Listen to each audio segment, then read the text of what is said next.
ہمارے پاس جب لوگ آتے ہیں اور وہ داخل طریقت ہوتے ہیں تو ہم جو بنیادی چیزیں ان کو بتاتے ہیں تو ان میں سے ایک چیز یہ لازمی بتاتے ہیں کہ رزق پاک نہیں ہوگا تو باطن روشن نہیں ہوگا. یہ بنیادی بات ہے. اگر رزق پاک نہیں ہے تو میرے حضور نے ارشاد فرمایا کہ ایک بندہ سفر کر کے کعبۃ اللہ کے صحن میں پہنچتا ہے اور کعبے کے پردوں کو تھام رہا ہے وہ یمد یدیہ اور لمبے لمبے ہاتھ کر کے کہتا ہے اے اللہ, لیکن اس کا کھانا حرام ہے, اس کا پینا حرام ہے, اس کا لباس حرام ہے, وہ غذا بالحرام, اس کو غذا حرام سے دی گئی ہے. میرے حضور نے فرمایا اس کی کوئی دعا قبول نہیں ہوگی. سفر کیا, جنگل پہاڑ کاٹے, سمندروں کو پاٹ کر کے آگے گیا, ہواؤں کے کلیجے چیر کے آگے بڑھا, مہینوں کی مسافتیں طے کر کے گیا اور کعبۃ اللہ کے سامنے کھڑا ہے, سین حرم میں مطاف میں کھڑا ہے, لیکن اس کا جسم حرام سے پلا ہے. اس نے جو پہنا ہے اس لباس کا تانا یا بانا حرام کا ہے, اس کو غذا حرام کی دی گئی ہے, اس نے پیا حرام کا, اس نے کھایا حرام کا, تو پھر اس کا یہ سارا سفر رائے گاہ چلا جائے گا, اس کو کچھ نہیں سکتا. تو سب سے پہلی شرط اس عنوان سے عقل حلال ہے. اس کے بعد پھر صدق مقال ہے کہ آپ کی زبان جھوٹ نہ بولے. جب کوئی شخص جھوٹ بولتا ہے روحانیات تو دور کی بات ہے, اللہ کے فرشتے اس سے 1 میل دور ہٹ جاتے ہیں. جب کوئی شخص جھوٹ بولتا ہے تو حدیث پاک میں آتا ہے اس کے منہ سے ایک خاص قسم کی بدبو نکلتی ہے. اس بدبو کو ہم نہیں سونگھ پاتے لیکن فرشتے سونگھ لیتے ہیں, کیونکہ فرشتے انتہائی حساس مخلوق ہیں اور وہ جھوٹ کی وجہ سے نکلنے والی بدبو کو سونگھتے ہیں. اللہ نے حضرت امام اعظم امام ابو حنیفہ رضی اللہ تعالیٰ عنہ کو یہ بصیرت عطا کی تھی اور یہ باطنی نظر بخشی تھی کہ جب کوئی شخص وضو کرتا تھا تو اس کے وضو کے پانی سے پہچان لیتے تھے کہ یہ کس گناہ کا مجرم ہے. جب بندہ وضو کرتا ہے تو وضو سے ہاتھوں کے گناہ جھڑتے ہیں, منہ کے گناہ جھڑتے ہیں, تو وہ وضو کے پانی سے اس بات کو محسوس کرتے ہیں. اللہ نے ان کو وہ بصیرت عطا کی, لیکن انہوں نے اللہ کی بارگاہ میں عرض کی مالک مجھ سے یہ چیز چھین لے, یہ چیز مجھے نہیں چاہیے. لوگوں کے بارے میں جو ہے وہ ایسا گمان کر پیدا ہوتا ہے. تو فرشتوں کو اللہ نے وہ حساس جو ہے وہ پاکیزہ وجود دیا, ان کی حس ایسی ہے کہ وہ بدبو جو انسان بولتا ہے اور لفظوں سے جو اثرات نکلتے ہیں وہ محسوس کرتے ہیں. تو جب کوئی شخص جھوٹ بولتا ہے تو اس کے جسم سے, اس کی زبان سے جھوٹ کے ساتھ بدبو نکلتی ہے. اللہ کے فرشتے 1 میل دور تک پیچھے. تو مجھے بتائیے جو شخص جھوٹ بولتا ہو کیا اسے کوئی روحانی مرتبہ مل سکتا ہے؟ یہ سوچا بھی نہیں جا سکتا, یہ امکانات سے نہیں ہے. اللہ کے محبوب علیہ السلام سے پوچھا گیا کہ حضور کوئی مسلمان کوئی مومن کیا بزدل ہو سکتا ہے؟ فرمایا نہیں, وہ بہادر ہوتا ہے, لیکن ہو سکتا ہے کبھی اس سے بزدلی بھی سرزد ہو جائے. انسانی کمزوری ہے, کبھی انسان بہت طاقت میں ہوتا ہے اور کبھی انسان کمزور بھی پڑ جاتا ہے. فرمایا ہو سکتا ہے کبھی اس سے ہو بھی جائے. پھر پوچھا کہ بخل کر سکتا ہے؟ فرمایا نہیں, مومن سخی ہوتا ہے لیکن ہو سکتا ہے کبھی اس سے بخل بھی ہو جائے.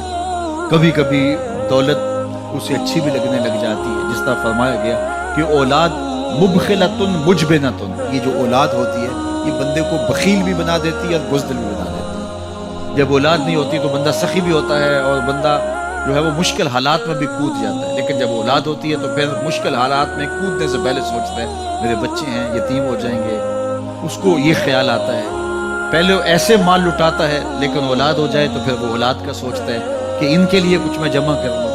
تو اولاد فرمایا میرے حضور نے کہ مبخلہ و مجبنہ, یہ بخیل بھی کر دیتی ہے اور یہ کمزور اور بزدل بھی بنا دیتی ہے. تو مومن ہوتا بہادر ہے لیکن ہو سکتا ہے کبھی اس سے بزدلی بھی ہو جائے. مومن سخی ہوتا ہے لیکن کبھی ہو سکتا ہے اس سے بخل بھی ہو جائے. لیکن تیسرا سوال حضور سے پوچھا گیا کہ مومن جھوٹا ہو سکتا ہے؟ تو اس پہ 2 ٹوکا, نہیں جھوٹا نہیں ہو سکتا. یہ نہیں ہو سکتا کہ مومن ہو اور جھوٹا ہو, وہ سچ بولنے والا ہو. تو عقل حلال اور صدق مقال, یہ 2 خوبیاں جو ہیں یہ اہل اللہ کا طرائے امتیاز ہے اور یہ مجھے اور آپ کو اختیار کرنی چاہیے. حضرت خلیل اللہ جب وادی غیر ذی زرع میں सैयदा हाजरा और उनके मासूम नौनहाल को छोड़ करके जाने लगे। ऐसी वादी जहां हैवानी वजूद भी नहीं था, नबातात भी नहीं पाए जाते थे, पानी का एक कतरा भी दस्तयाब नहीं था। काले स्याह मुहीब पहाड़ जैसे फुलाद पिघला के डाल दिया।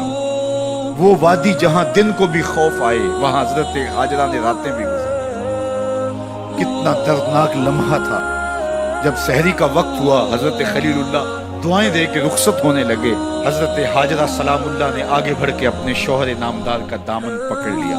तमस्सकत बेअज़ियालिही, दामन पकड़ के बोली, मेरे शौहर नामदार, इस मुहीब वादी में, इस पहाड़ों के दामन में जहां दिन को भी खौफ आए, नौनहाल मासूम के हमरा मुझे छोड़ के कहां जा रहे हो? हजरत खलीलुल्लाह ने कोई जवाब नहीं दिया। फिर कदम उठाया तो ज़ौजा ने फिर दामन पकड़ा, फिर वही सवाल, फिर कोई जवाब नहीं आया। तीसरी मर्तबा दामन पकड़ा, खलीलुल्लाह की जानिब से कोई जवाब नहीं आया। तो खातून खुद बोली, क्या अल्लाह का हुक्म तो नहीं? तो हजरत खलीलुल्लाह ने कहा, नाम, हाँ उसी का हुक्म है। हजरत हाजरा ने दामन छोड़ दिया, कहा जाइए, खैर से जाइए, अगर उसका हुक्म है वो हमें जाया नहीं होने देगा। जहां दिन नहीं गुजारे जा सकते थे, फिर उस खातून ने वहां रातें भी काटी। वो वादी जिसमें वहशत भी कदम रखती थी डर डर के, जहां फिरते थे आवारा थपेड़े बादे सर सर के, जहां पर घास उगती है, जहां ना फूल खिलते हैं, मगर वो सरजमी है, आसमां भी झुक के मिलते हैं। अपनी पाकबाज बीवी और नौनहाल बेटे को छोड़ के हजरत खलीलुल्लाह दुआएं देकर रुखसत हो गए। थोड़ा सा तोशा था, 2-1 दिन के बाद खत्म हो गया। फिर माँ की छाती से दूध भी खुश्क हो गया। नौनहाल प्यास से तड़पने लगा। माँ तो फिर माँ होती है, तड़पती हुई ममता का दिल बेकरार हुआ। एक पत्थर के साए में मासूम इस्माइल अलैहिस्सलाम को लटाया और पानी की तलाश में जबले सफा पे चढ़ी। अतराफ में आसमानों की तरफ देखा, कहीं कोई परिंदे उड़ते दिखाई दें और पानी का निशान मिले और मैं वहां से बेटे के लिए 2 बूंद ले आऊं, लेकिन कुछ दिखाई नहीं दिया। ताहद्दे नजर फैला हुआ आसमान ही आसमान है और पहाड़ ही पहाड़ नीचे दिखाई देते हैं। फिर मरवा पे आई, दरमियान में नशेबी जगह थी, वहां बेटे का मनमोहना चेहरा दिखाई नहीं देता था। दौड़ के गुजरी और जाके सफा पे घूम के देखा, कुछ नजर नहीं आया। इधर भी देख लिया, इधर भी देख लिया, लेकिन माँ थी। फिर दोबारा सफा पे आई, सफा पे देखा, कुछ दिखाई नहीं दिया। फिर तड़प के मरवा पे आई, वहां फिर देखा, कुछ दिखाई नहीं दिया। फिर सफा पे आई, कभी सफा पे कभी मरवा पे, तड़पती हुई माँ की ममता, बेकरार दिल। उधर पानी की प्यास से तड़पता हुआ मासूम इस्माइल पत्थर की ओट में, दरमियान से माँ गुजरती है तो भाग के गुजरती है कि बेटे का मनमोहना चेहरा भी निगाहों के सामने रहे। जरा मंजर तो देखो, कितना दिल आवेज है। अल्लाह अकबर, सीनों में पित्ते पानी हो जाएं, पत्थर भी हो तो पिघल जाए इस ज़ुहरा गदास दास्तान से, लेकिन अल्लाह पर तवक्कुल और माँ की बेकरारियां, कभी सफा पे कभी मरवा पे, जुबान पे शिकायत नहीं है। फिर जब मरवा पे पहुंचती हैं, 7 चक्कर मुकम्मल हो गए, तो उधर क्या देखा कि मासूम इस्माइल एड़ियां रगड़ रहा है। माँ का दिल डोलने लगा कि बेटा आखिरी लम्हों में थोड़ी कि बेटे को जाके अपनी छाती से चमटाऊं, हो सकता है 2 कतरे दूध के उसकी जिंदगी की आस बंधा दें। तो माँ दौड़ती हुई आई, लेकिन जब करीब आई तो मंजर बदला हुआ था। मासूम की एड़ियों के रगड़ने से ताजा चश्मा फूट रहा, पानी है कि बेकाबू होना चाह रहा है। आगे बढ़ी, जल्दी जल्दी मट्टी की मंडेरी करते हुए कहा, जम जम रुक जा रुक जा। अल्लाह अकबर। हाजरा सलामुल्लाह अलैहा ने हजरत इस्माइल की मोहब्बत और अपने रब पर तवक्कुल की अनोखी और अलबेली दास्तां रकम की। कहा, हाजरा तूने भी हद कर दी, लेकिन कयामत तक तेरी राहों को भी जलवागाह बना दे।